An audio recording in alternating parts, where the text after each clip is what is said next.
on? Before introducing myself, I want to thank Julianne for making my talks possible. I'm technically incompetent. There's no way I could have put the photographs together without Julianne's help. So I want to thank her for her help today and in the past. Well, I'm both the facilitator and the presenter, and I'm Roy Hunt. I was born and raised in a small town in West Tennessee. My Hunt family had migrated there from North Carolina in 1821, which is a long time ago. Our economy was agriculture. Turn it up.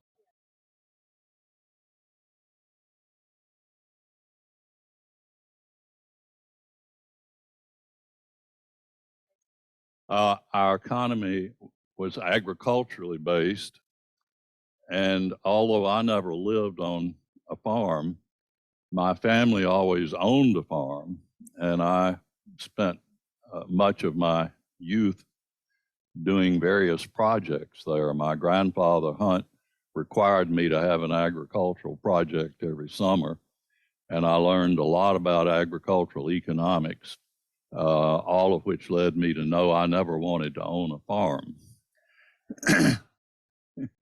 I attended Vanderbilt University on a Navy scholarship, and on my first midshipman cruise, my destroyer called at Brest, France, which was there was still a lot of bomb damage because Brest had served as the center for Nazi submarine pens during World War II. And from Brest, we midshipmen were bused to Paris.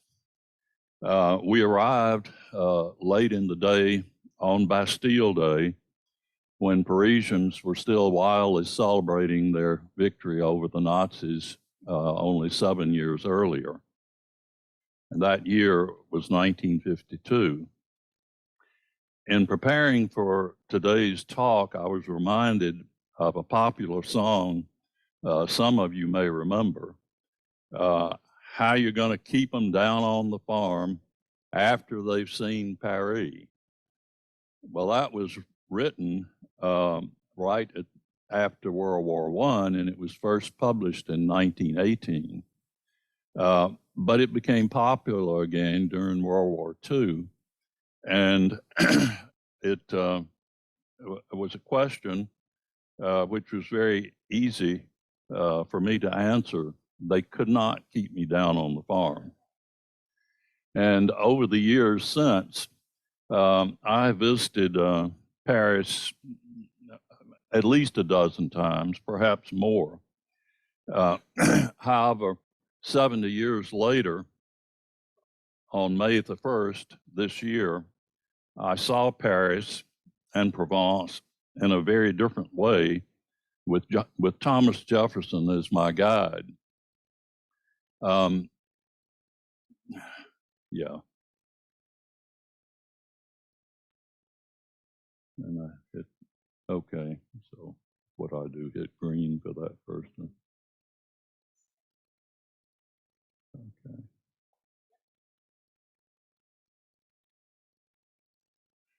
So here is Thomas when we're together at the historic indoor tennis court near Versailles, the Palace of Versailles. It was actually privately owned, but the royals often made the short trek to play tennis there, which was nothing like today's tennis. It was more like handball, I think.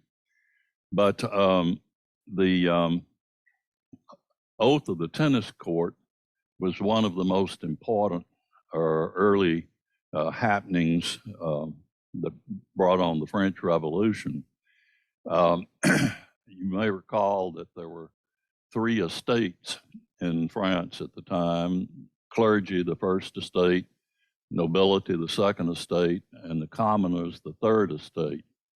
And the commoners had been locked out of padlocked. They got to the meeting of the three estates and learned that the doors were padlocked. So they moved to the tennis court and there took the oath of the tennis court, which became, as I say, an important precursor. Yes. Where is it? Here? Down. Test. Is this better? What? Is this better? Better? Okay. So anyway, this is Thomas on the tennis court explaining to my small group the importance. And Thomas, of course, traveled with us throughout, often in costume. His real name is Bill Barca. He's employed full-time by Monticello and is the principal interpreter of Thomas Jefferson. So again, it was a very special way to see Paris, Provence, because he took us to all of the sites associated with him and all of his favorite buildings. I don't have any central vision in my left eye and very little in my right, so I have to hold my notes about 5 inches from my eyes, so you'll just have to bear with me. This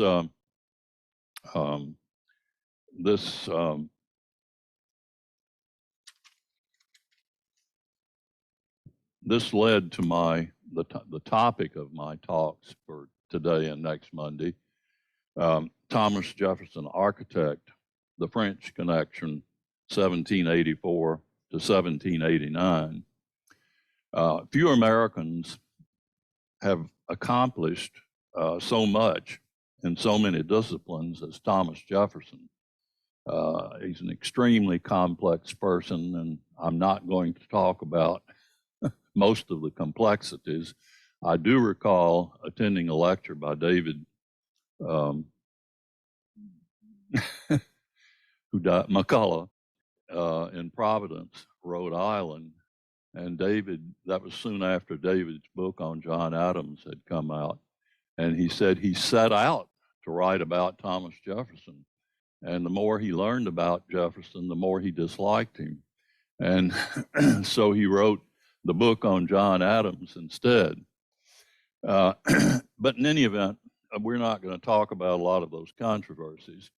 But he was author of the Declaration of Independence. He was the first permanent Secretary of State, and I emphasize permanent because John Jay was the first Secretary of State, but he refused to take the position permanently and held out for appointment as the first Chief Justice of the Supreme Court. And of course, Jefferson was vice president under Adams and then served 2 terms as president.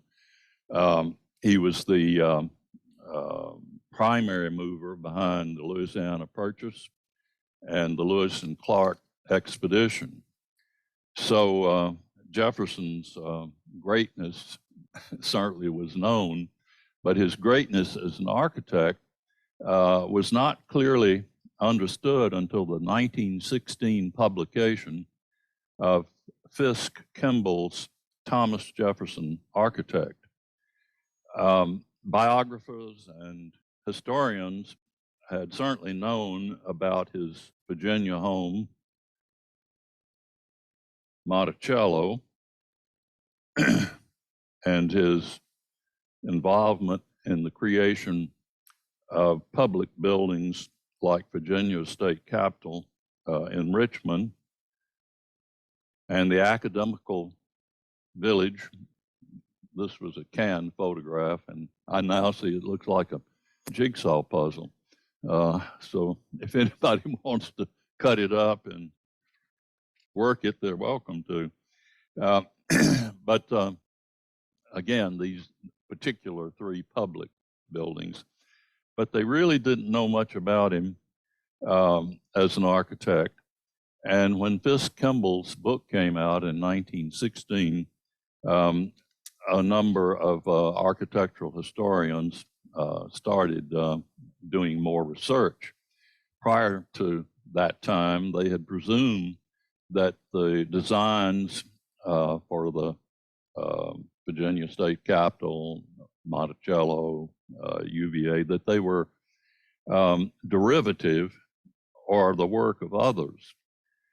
Well, I don't know how the drawings, the papers got to Boston, but Kimball and his wife discovered this trove of plans for Monticello written in Jefferson's own hand in the archives of the Massachusetts Historical Society. And again, with his publication of Thomas Jefferson Architect, tremendous new interest in research led to acknowledgement of Jefferson as America's first great architect. This research disclosed that Jefferson's architectural vision evolved over his long life, but the buildings from ancient Greece and Rome were always an omnipotent influence.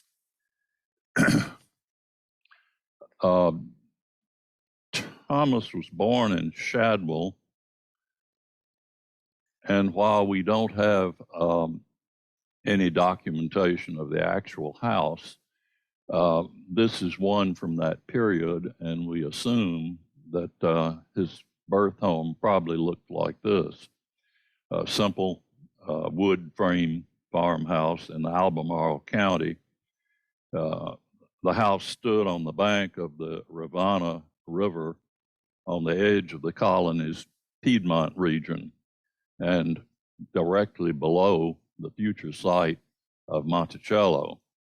I looked up to see where the Rivanna River was and discovered that it was actually named for Queen Anne, but Rivanna sounded better than the Queen Anne River. So at the age of 3, the Jefferson family moved about 50 miles away to Tuckahoe Plantation near Richmond. It's a house that's still standing, and it's now open to the public. And it was a house that was vastly more spacious and luxurious than Shadwell. The reason this move occurred was because of the death of a close friend of Jefferson's father, who was named Peter. And Jefferson's father promised his friend to look after Tuckahoe Plantation until his friend's eldest son reached his maturity. Well, Tuckahoe's design and layout likely influenced the home of the growing Jefferson at Monticello, because during the 6 years that the Jeffersons were in residence at Tuckahoe, the house was substantially expanded, providing the young Jefferson daily exposure to designing and building. The Jefferson family returned to Shadwell in 1753, and at that time Thomas was 9. And in 1770, Shadwell burned, and with it, Thomas's first library. And Thomas is famously said, "I cannot live without books." So soon after the family's return from Tuckahoe, again, Thomas was 9. Thomas became only an occasional visitor to Shadwell because he was packed off to Williamsburg to begin his education. And he eventually began college at the Wren Building at the College of William and Mary. And the Wren Building, there's the Wren Building, got its name from the belief that it was designed by Sir Christopher Wren, the English architect who designed St. Paul's Cathedral, along with about 40 other churches in London. But today, it's thought that the attribution is highly questionable. And in fact, in 1772, Jefferson derided the building as a, quote, rude, misshapen pile, unquote. Now, I've always liked the building, and I still do. I was there for a major event just before the pandemic. I think it looks great, and I like it very much, but Thomas did not. Thomas continued his education by reading law with George Wythe in Williamsburg. In those days, there were no law schools. Instead, you read law with a lawyer and tried to pass the bar, which Thomas did, although he never really practiced law. And while in Williamsburg, Thomas took his first step toward becoming an architect by buying his first book on architecture. There was a very successful architect and designer in town who drank too much, and so he had to sell off some of his library, and that's how Jefferson happened to acquire that book. There's debate about exactly what book he bought, but the work likely was an English translation of Andrea Palladio's The Four Books of Architecture, which was first published in Italy in 1570. Jefferson is known to have owned 5 editions of this work during his lifetime. So again, this was probably the first. And those of you who participated in the ILR course on Palladio and Palladianism may remember that Andrea Palladio lived from 1508 to 1580 and is associated with Vicenza and Venice. Well, Jefferson described Palladio's 4 Books of Architecture as his architectural Bible. This was the George Wythe house, and this is actually where Jefferson read law with him, was in the home, which is still standing. And many of you may have visited it in Williamsburg. This is the title page of the 4 Books of Architecture, and the only known portrait of Palladio, which was discovered rather recently. Well, Palladio, in turn, took the 10 books of architecture by Vitruvius, a Roman architect active in the 1st century BC, as his Bible. And Vitruvius's manuscript was lost for centuries, for hundreds of years, although he sporadically was mentioned by scholars, particularly Pliny the Elder. Well, miraculously, the manuscript was relocated, rediscovered in the early 15th century in the Library of St. Gallen in Switzerland, which I've twice visited, but I had no idea until I was preparing this that that's where it was discovered. And it was published then in 1485. The printing press had just been invented in 1440, so this was not too long after the manuscript was rediscovered. Unfortunately, the manuscript was unillustrated, and it was left to Palladio to design illustrations for the influential 1556 edition.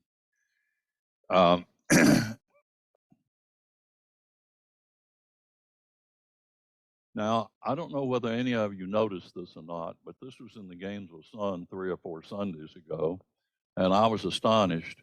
Gasoline Alley is the 2nd longest running cartoon in the United States, And just as How You're Going to Keep Them Down on the Farm was published in 1918, Gasoline Alley was first published in 1918. And here he is educating us about the three orders that Vitruvius first articulated: the Doric, the Ionic, and the Corinthian. Now, later, the Tuscan and the Composite came along, and so they appear in the illustrations that Palladio did for Vitruvius's 10 books of architecture.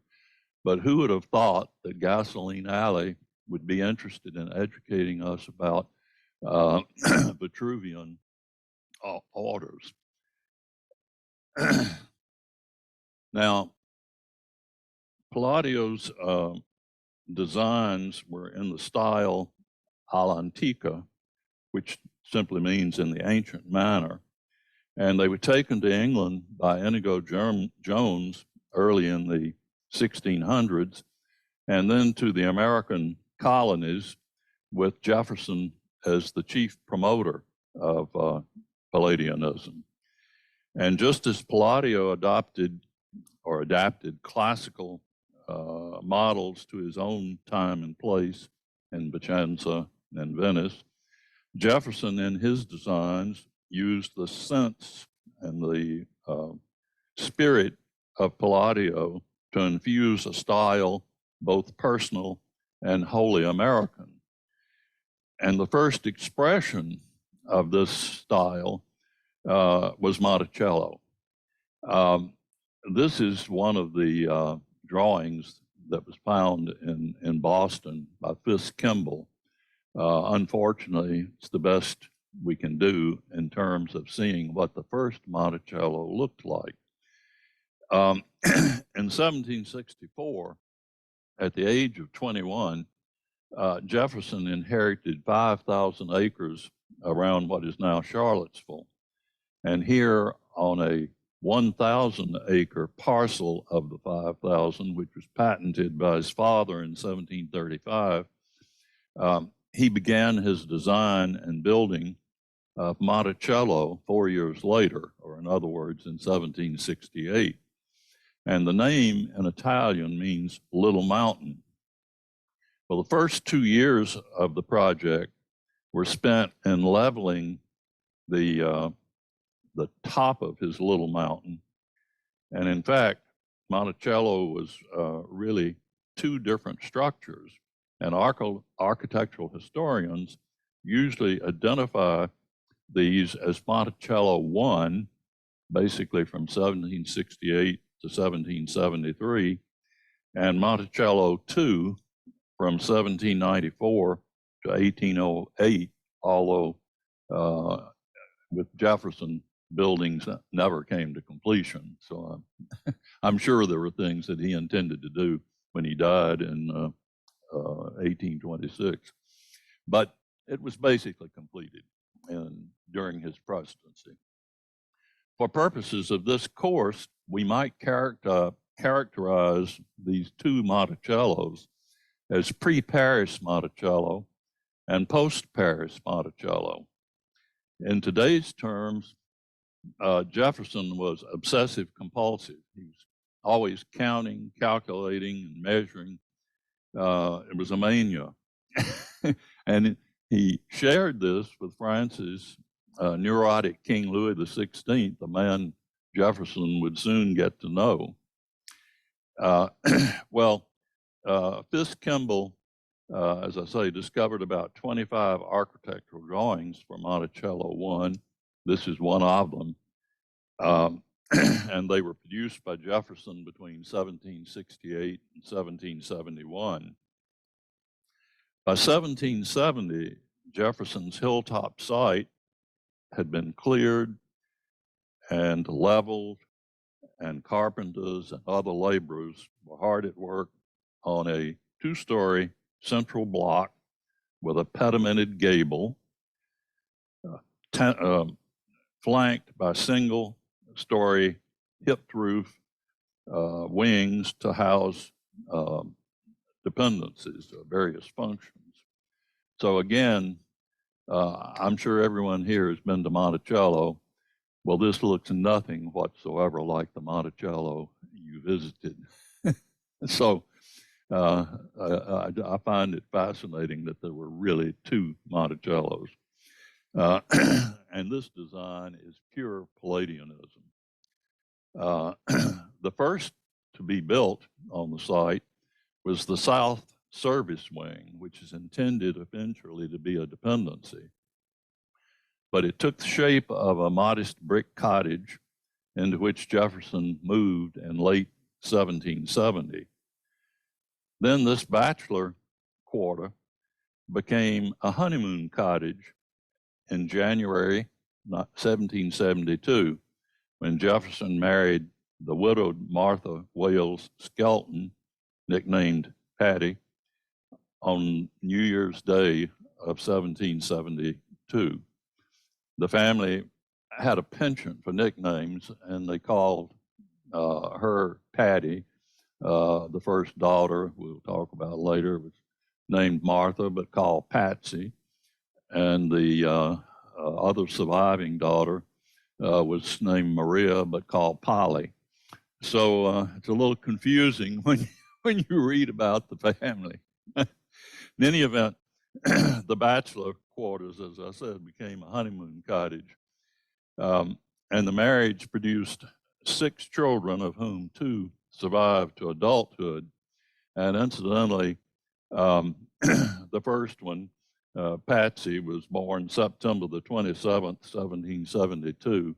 So it barely met the 9-month test when people start thinking back about these issues. And soon after the birth of the 6th child, Jefferson's, who did survive to the age of 3 and died while he was in Paris. Soon after the birth of the 6th child, Jefferson's beloved Patty died, in part because of complications from the childbirth, probably. And reportedly, and I'm sure you've all read this, Jefferson promised Patty he would never marry again, and he did not. His loss of Patty, he told an acquaintance, quote, was the only circumstance which could have brought me to Europe. And it's this change of circumstance that led Jefferson to join Benjamin Franklin and John Adams in Paris in 1784, and inspired the title of my 2 ILR talks. In 1782, Jefferson received word that Congress had appointed him minister plenipotentiary to join Benjamin Franklin, John Jay, and John Adams in Paris to negotiate the peace treaty with England. And this appointment tempted him out of his self-imposed retirement. And he sent his 2 younger daughters to his wife's sister. And then he and the eldest daughter, Patsy,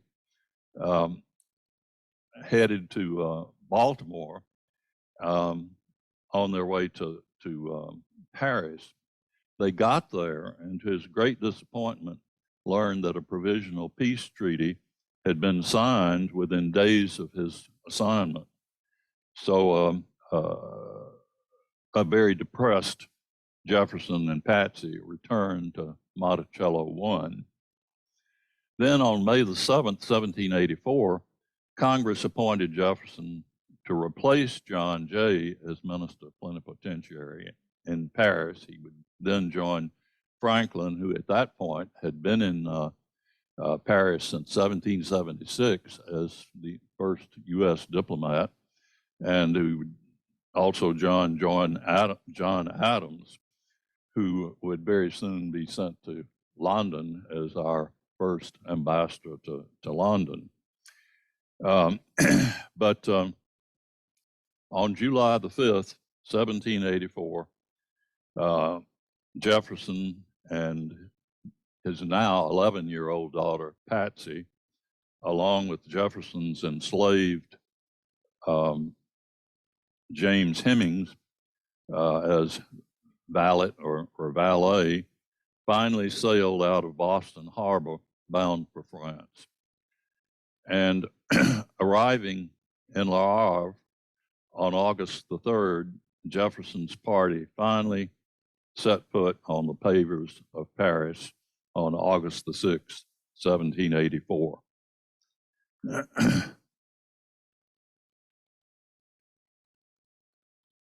And although Jefferson's party actually lived at 4 different locations while in Paris, the last and most enduring was the Hotel Langeac, on which he signed a 3-year lease in October 1785, and the lease was renewable until the expiration of 9 years. So he expected to be in Paris a long time. When Jefferson signed that lease, he thought he would be coming home for 6 months on home leave in 1789, but then would go back. That's the reason for the terms of the lease. And in fact, he never returned to Paris. We'll get to that.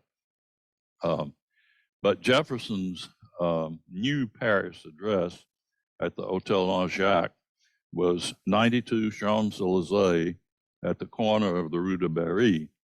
Now, I'm not showing you a photograph of the Hotel Langeac because it was demolished in 1846 and there's a big Monoprix department store on the site today. And I should say, when I continually use the word hotel here, and that doesn't mean hotel, as you know. It's really a townhouse, a large townhouse, a mansion. So that's always confusing since hotels now are hotels in Paris.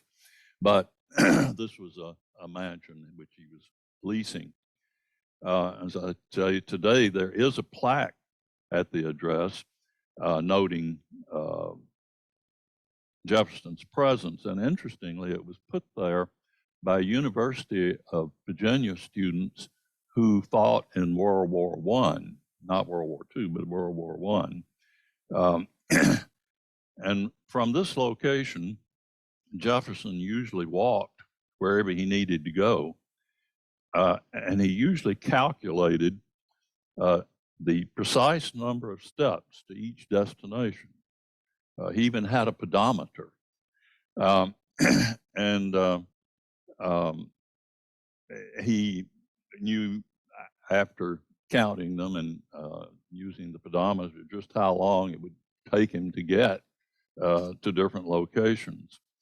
To the, or from his location at on the Champs-Élysées, it took him 15 minutes to the Seine at the present Place de la Concorde, which at the time was the Place de Louis XV, to the Tuileries. It took him 30 minutes and 40 minutes to the Royal Palace of the Louvre for official business. The walk to the left bank's Abbaye Royale de Pantamont, where his daughter Patsy and later Polly were enrolled in school, was an hour's walk. So what are the buildings that so strongly influenced Jefferson, buildings we can still see today with Jefferson if he happens to be there at the time? Well, the first, and this was a 15-minute walk east along Champs-Élysées, would have brought him to the western edge of the Place Louis XV, or now Place de la Concorde. And with a pedometer checking himself, as I say, he knew this was 820 double steps. Talk about precision. Well, looking north from the Place Louis XV, he would have seen a pair of magnificent colonnaded mansions designed by Jacques-Ange Gabriel, designed in the 1760s, just as the Place was being created. Again, this was out in the country until the 1760s. So these are considered, again, there's another one over to the left. They're matching. And these are considered superb examples of the Louis XVI style. And the one on the right housed what came to be called the Hôtel de la Marine, because eventually the French Navy was housed there, even though it was designed originally to house different families, wealthy families. And recently, I'm talking about in the last 4 years, a 100 million euro renovation of the Hôtel de Marine was undertaken. And it just opened to the public as a house museum a year ago. And the period furnishings are showstoppers, I think. But this little folding metal candlestick in the scullery was my favorite thing in the house. And I also thought this, well, I need to tell you that this is a photo from within the house. And I'm sure it looks familiar to you. But Jefferson wouldn't have seen that obelisk. He would have seen an equestrian statue of Louis the 16th. And that was torn down during the Revolution. And that is the spot where Louis the 16th was guillotined, as well as Marie Antoinette. The obelisk is from Luxor and was donated to France by the ruler of Egypt in 1831, and that's what you see there now. This is probably more than you wanted to know, but I wanted you to understand what you're seeing today when you're there. In any event, there was one more. This is a very contemporary. Well, I don't seem to have it. Sorry. We lost that one somewhere along the way, Julianne. So I'm now going to talk about the next building that influenced him so much. He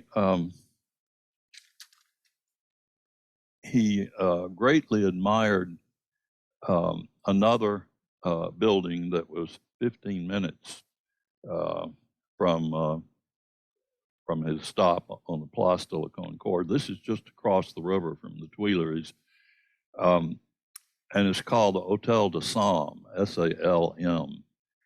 And it's a building that, is that better?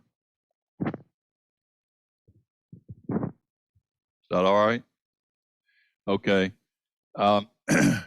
This was a building that he was taken with probably more than any other in Paris.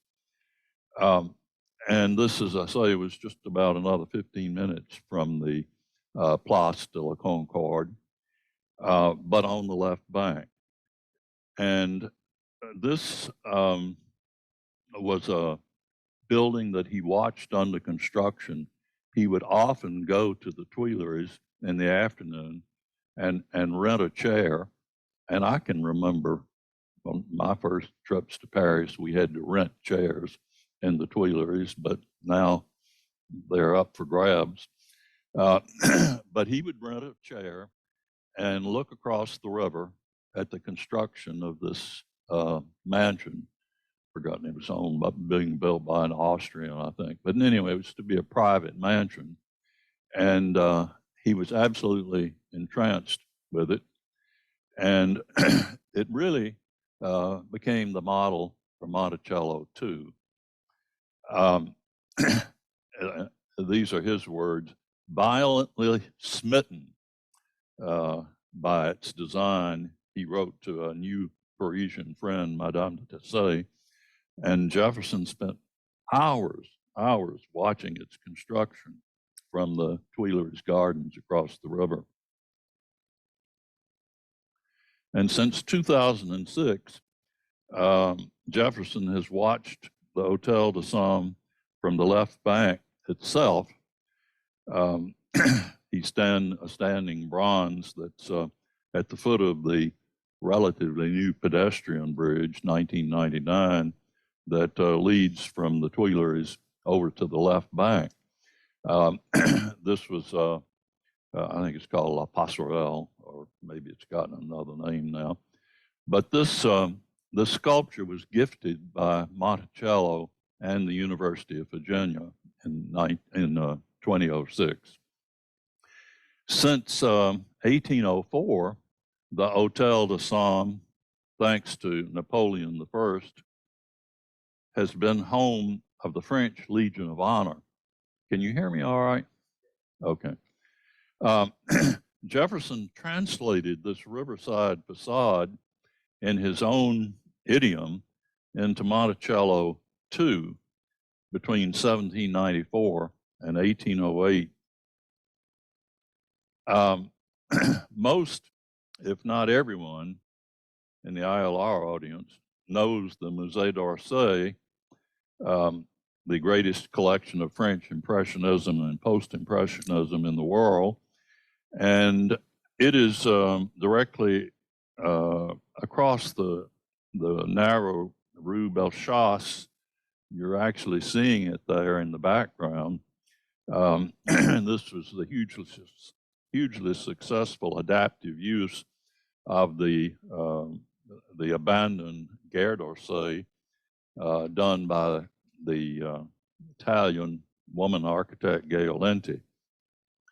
Well, the Hotel de Somme, as I say, is a must. And in the past, I have stayed at the small hotel, a real hotel, Bellechasse, nearby. But until May of 2022, I had never walked the short distance. It's not. Yeah, there. In the past, I've been very, very close to the rear of the Hotel de Somme, but I never walked the few steps along the Rue de Lille to see the rear of the Hotel de Somme. And I only learned about it with Thomas Jefferson, who led me there recently.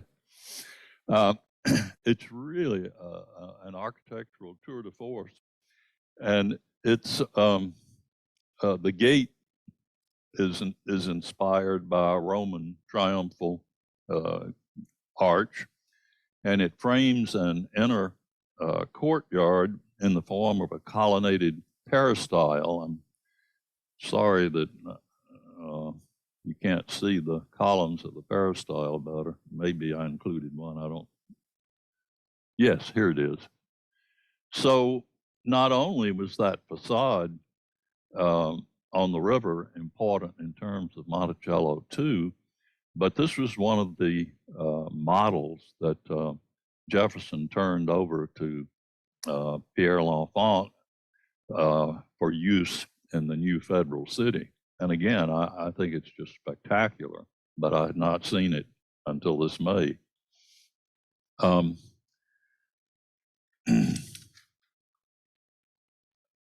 As I want to go back to, if I can figure out how to, back to this front facade.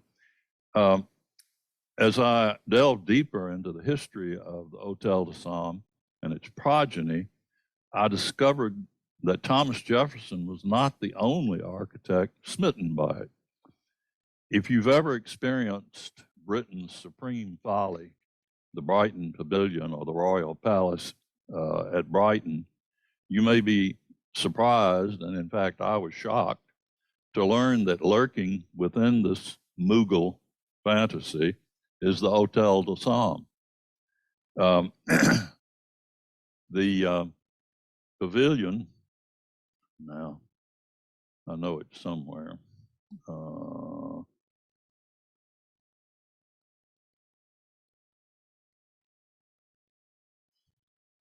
The pavilion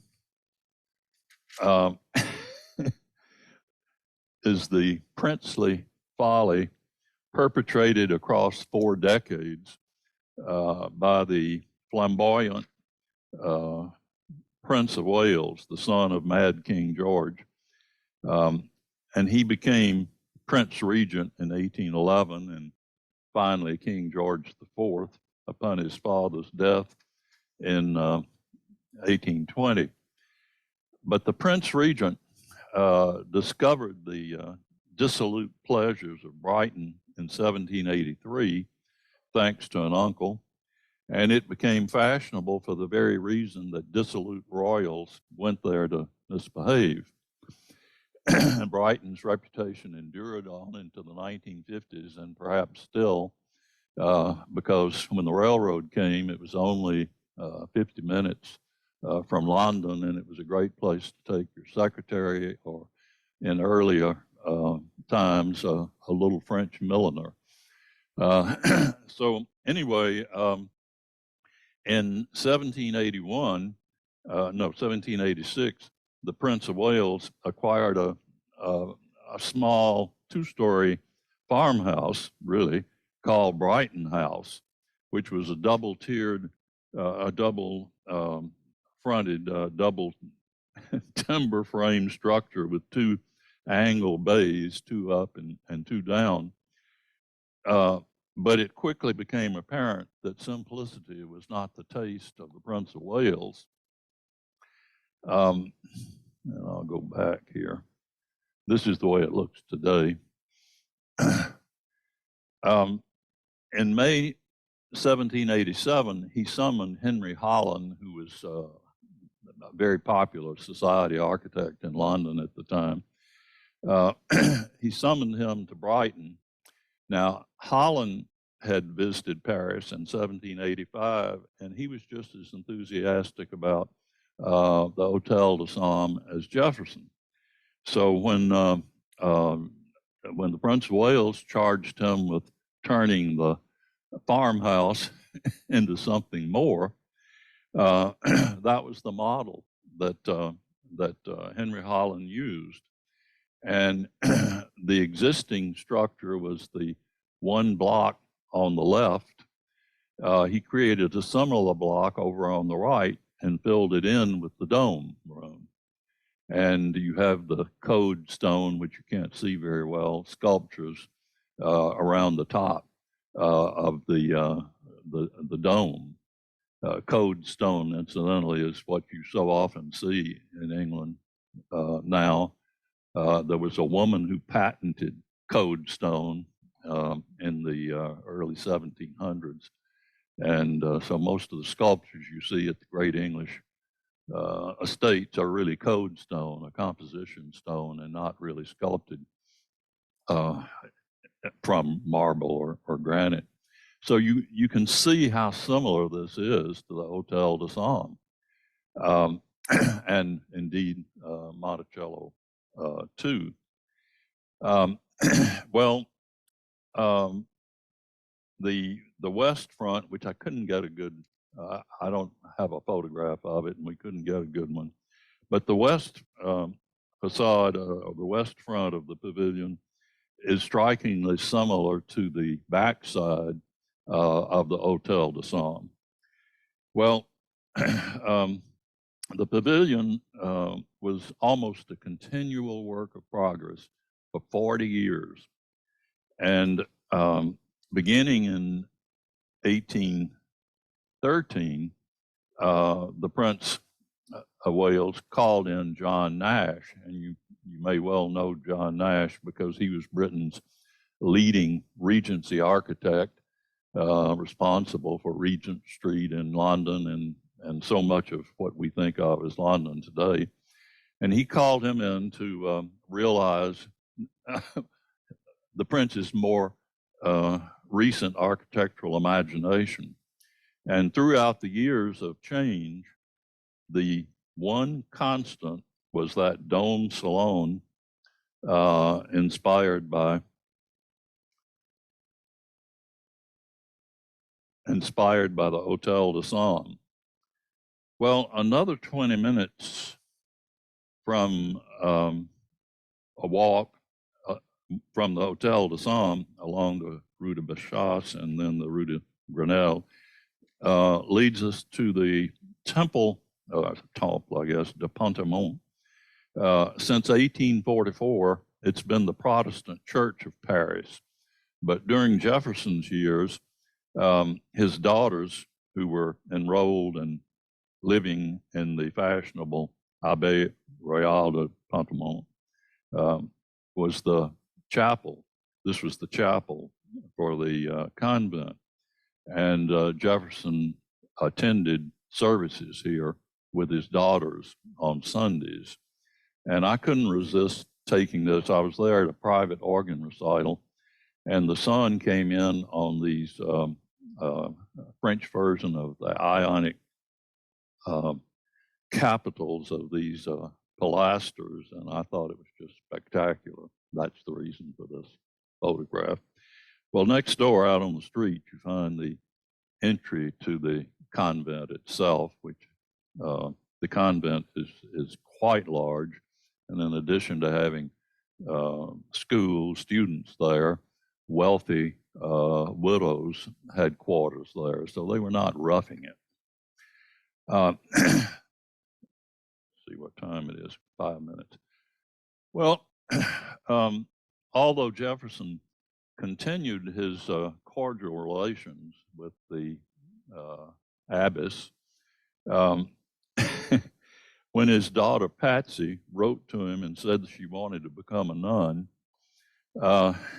he quickly withdrew Patsy and Polly, who had later joined her, and homeschooled them, which is what Abigail Adams thought that he should have done all along. Jefferson found all or part of many other Paris landscapes or buildings worthy of emulation in the new federal city, and included is the 24 building elevations that he thrust upon Pierre L'Enfant, the French engineer who was selected for the initial planning of the new federal city. And as the first permanent Secretary of State, appointed in 1790, Jefferson was charged with overseeing the planning of the new federal city. This was difficult since L'Enfant was also thought he was in charge. And indeed, Washington had appointed in 1790, I think, had appointed 3 commissioners to serve along with him as L'Enfant's boss. So here, Jefferson thought he was boss. The commission thought it was boss. And in 1791, L'Enfant was so difficult to work with, he refused to take advice from the 3 commissioners. So he got fired, and Jefferson really was in charge. L'Enfant wanted a much more grandiose capital. In fact, he wanted what is now the White House. He wanted the president's home to be 6 times the size of the present White House. And I'm reminded, this is not in my notes, but I'm reminded that when Jefferson was president, he deeded all of the parkland around the White House, except for 5 acres, to the nation to make it impossible to realize the grandiose plans of L'Enfant. He did not want another Paris. in that sense. And I think that I've got about 5 minutes, so I don't want to move on to the next buildings that impressed him, and I'll stop and ask if there are any questions.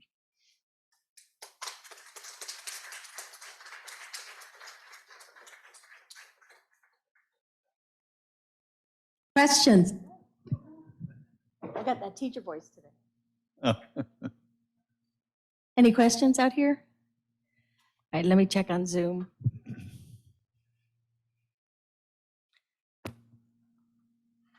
Sorry.